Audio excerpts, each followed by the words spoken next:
झारखंड का एक मध्यम वर्गीय परिवार जिसमें मनीष, उसकी पत्नी शालू और उनकी बेटी स्मृति है। वो मिलकर एक किराए का मकान लेते हैं, मगर वो किराए का मकान मनीष को नहीं भाता। एक दिन वो अपनी पत्नी शालू से कहता है, अरे शालू, सुन रही हो? आखिर कब तक हम लोग किराए के मकान में रहेंगे? कहते तो आप ठीक है, अगर कहीं सस्ते दाम में मकान मिले तो खरीदने में हर्ज ही क्या है। अपनी बेटी भी बड़ी हो रही है, उसके लिए भी तो कुछ सोचना है या नहीं। अपना घर ही होता है। देखो, मेरा एक दोस्त मकान बेच रहा है। उसे इंडिया से बाहर जाना है, क्यों ना उसका मकान चलकर देख लें आज? हाँ, ये आइडिया ठीक है। आप दफ्तर से आएंगे तो हम दोनों मकान देखने चलेंगे, ठीक है? फिर जैसे ही मनीष ऑफिस से वापस लौटा, मनीष और शालू दोनों मिलकर उसके दोस्त के यहाँ पहुँचे। मकान देखकर शालू बोली, अरे वाह, ये तो बड़ा ही सुंदर मकान है और सिर्फ 10 लाख में। मनीष, इसे खरीद दो ना मेरे लिए प्लीज।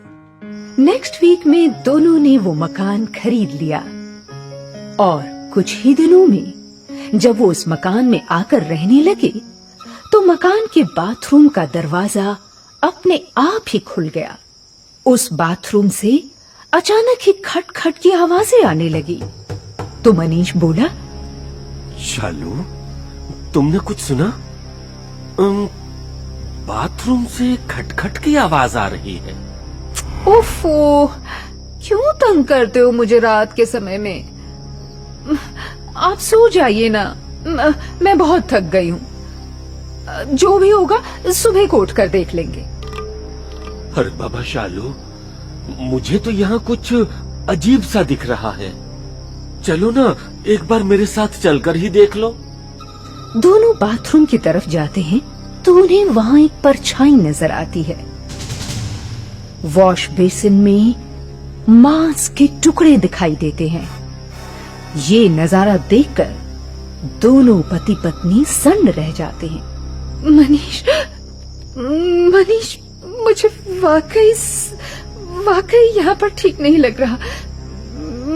इस बाथरूम में जरूर कोई ना कोई है जो हमें सोने नहीं देना चाहता, जो हमें तंग करना चाहता है। मनीष, अभी दोनों पति पत्नी ये बातें कर ही रहे थे कि तभी अचानक बाथरूम में से धुआं बाहर निकला, जिसमें से एक भयानक भूतनी प्रकट हुई। तुम लोग इस घर को फौरन छोड़ दो। ये घर मेरा है। अगर नहीं छोड़ोगे तो जान से मार दूंगी तुमको। जी ठीक है, हम छोड़ देंगे आपका घर, हमेशा हमेशा के लिए छोड़ देंगे। मगर थोड़े दिनों की मोहलत दे दीजिए, जब तक हम कोई दूसरा घर ढूंढ ले अपने लिए। थोड़ी देर? देखो, फौरन खाली करो मेरा मकान, नहीं तो अंजाम भुगतने के लिए तैयार रहो। देखिए, आप जो कोई भी हैं, हम आपको नहीं जानते, मगर वादा करते हैं अगले हफ्ते तक जरूर खाली कर देंगे। रात के 12 बज रहे हैं इस वक्त, हम कहाँ जाएंगे इतने अंधेरे में? मैंने जो कह दिया सो कह दिया। अभी के अभी खाली करो, वरना फिर कभी खाली नहीं कर पाओगे। कभी खाली नहीं कर पाएंगे? आपका मतलब क्या है? मतलब समझाती हूँ मतलब। और फिर देखते ही देखते उस भयानक चेहरे वाली भूतनी ने मनीष की बेटी स्मृति को पकड़ लिया और एक ही झटके में उसे घसीटकर बाथरूम के अंदर ले गई। उसने बाथरूम का दरवाजा अंदर से बंद कर दिया। मनीष और शालू बाहर बाथरूम का दरवाजा जोर जोर से पीटने लगे, लेकिन कोई फायदा न हुआ। बाथरूम के अंदर से उनकी बेटी स्मृति की चीखें निकल रही थी और बाथरूम के बाहर दोनों पति पत्नी अपनी बेटी की सलामती की गुहार लगा रहे थे। थोड़ी देर के बाद जब बाथरूम का दरवाजा खुला तो उन्होंने देखा कि उनकी बेटी स्मृति की दोनों आंखें गायब थी और वो भयानक चेहरे वाली भूतनी उसे अंधा बनाकर गायब हो चुकी थी। ओह नो, ये क्या हो गया मेरी बेटी को? इस घर में तो आना ही हमारी बदकिस्मती थी। जाने कौन सी घड़ी में हम यहाँ आए कि हमारी बेटी को अंधा होने पर मजबूर होना पड़ा। देखिए जी, मैं तो कहती हूँ अभी अपनी बेटी को डिस्पेंसरी लेकर चलते हैं। कोई ना कोई मदद तो मिल ही जाएगी हमें। घबराने की जरूरत नहीं है शालू, मैं डॉक्टर को फोन करता हूँ। मेरी जान पहचान में एक डॉक्टर है जो फौरन आकर उसका इलाज कर देगा। हेलो डॉक्टर साहब, आप फौरन मेरे घर आ जाइए। मेरी बेटी को एक भूतनी ने पकड़कर उसकी दोनों आंखें निकाल ली हैं। जल्दी कुछ कीजिए doctor, please help me. Doctor ने आकर स्मृति की आंखों का इलाज तो कर दिया, मगर उन तीनों के दिल में जो खौफ घर कर गया था उसका इलाज कौन करता। रह रहकर उन तीनों को वो भयानक चेहरे वाली भूतनी याद आती थी जो एक ही पल में उनकी हंसती खेलती गृहस्थी को बर्बाद करके चली गई थी। उनकी बच्ची की आंखें निकाल कर खा गई थी। अगली रात को जब मनीष, शालू और स्मृति बेडरूम में सोए हुए थे तो उन्हें बाथरूम की खिड़की के कांच के टूटने की आवाज आई और जैसे ही वो खिड़की का कांच टूटा उसमें से जोर जोर की हवा चलने की आवाज आई। शालू बोली, लगता है वो भयानक चेहरे वाली भूतनी आज फिर आएगी। मुझे तो बहुत डर लग रहा है मनीष। कल उसने हमारी बेटी की आंखें फोड़ डाली, आज न जाने किस पर कहर बरपाएगी। माँ,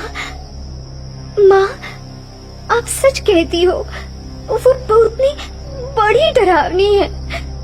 देखो ना उसने मेरा क्या हाल कर दिया। माँ, अभी ये घर को छोड़ के हम किसी दूसरे घर में रहने के लिए चले जाएंगे, मगर इस घर में और नहीं रहेंगे। माँ, मुझे उस भूतनी से बहुत डर लगता है। डरो मत स्मृति, मैं अभी बाथरूम में जाकर देखता हूँ। और जैसे ही मनीष बाथरूम में जाकर देखता है, वही पहले दिन वाली भूतनी उस टूटे हुए कांच में उसे दिखाई देती है। वो फिर मनीष को आगाह करती है, अभी तक नहीं गए मेरे घर से? बोलो, क्या तुम्हें मरना अच्छा लगता है मेरे हाथों? या अपनी जान की कीमत नहीं मालूम तुम्हें? अब तुम्हें तुम्हारे सारे घर वालों को अंधा करके छोड़ूंगी, बड़ा मजा आएगा। न रहेगा बांस और न बजेगी बांसुरी। जब आंखें ही नहीं रहेंगी तो तुम मुझसे कैसे बचोगे? देखो, हम में से किसी ने तुम्हारा कुछ नहीं बिगाड़ा। जिसने तुम्हारा बिगाड़ा है उससे जाकर बदला क्यों नहीं लेती अपनी मौत का? निर्दोष लोगों का खून कर रही हो, उन्हें रोज तंग कर रही हो, उनकी नींदें हराम कर रही हो। छोटी सी बच्ची को अंधा बनाकर तुम्हें क्या मिला? बोलो। अब कैसे समझाऊं मैं कि मैं तो अपनी मौत का बदला ले चुकी हूँ। अपने बेवफा प्रेमी को ऊपर के पानी की टंकी में डुबा कर मार चुकी हूँ ना 3 साल पहले। अब वो पानी की टंकी में रहता है और मैं बाथरूम के अंदर। अब तुम्हें कौन बचाएगा मुझसे? और इतना कहकर वो भूतनी अचानक गायब हो गई। इस वाक्य ने तो शालू और मनीष को और भी ज्यादा डरा दिया। अगले दिन सुबह वो फौरन अपनी जान पहचान के तांत्रिक बाबा के पास गए। वहाँ जाते ही तांत्रिक बाबा ने उनसे कहा, देखो बच्चों, तुम्हारे घर में जो प्रेमी जोड़ा भूत बनकर रह रहा है। उसी ने तुम्हें परेशान कर रखा है। मगर तुम चिंता मत करो, तुम्हें उनसे मुक्ति मिल जाएगी। मैं तुम्हारे घर में भूतों को बांधने वाला विशेष अनुष्ठान करूंगा, जिसके कारण वो भूत हमेशा हमेशा के लिए तुमसे दूर रहेंगे। उसी क्षण तांत्रिक बाबा ने अपने झोले में हवन कुंड की सामग्री रखी और चल पड़े मनीष और शालू के घर की ओर। जैसे ही तांत्रिक बाबा ने हवन करना शुरू किया कि उस भूतों के जोड़े ने उन्हें तंग करना शुरू कर दिया। फिर देखते ही देखते बाथरूम का नल अपने आप चल पड़ा। उसमें से पानी की जगह खून की धारा बहने लगी और वो खून बहता बहता तांत्रिक के ठीक सामने आकर रुका। तांत्रिक बाबा ने और जोर से मंत्र पढ़ने शुरू किए तो उस खून में से भूत और भूतनी दोनों सामने आ गए। तांत्रिक बाबा ने पवित्र हनुमान चालीसा का पाठ किया, जिससे वो भूत भूतनी उसी वक्त हवन कुंड में जलकर खाक हो गए।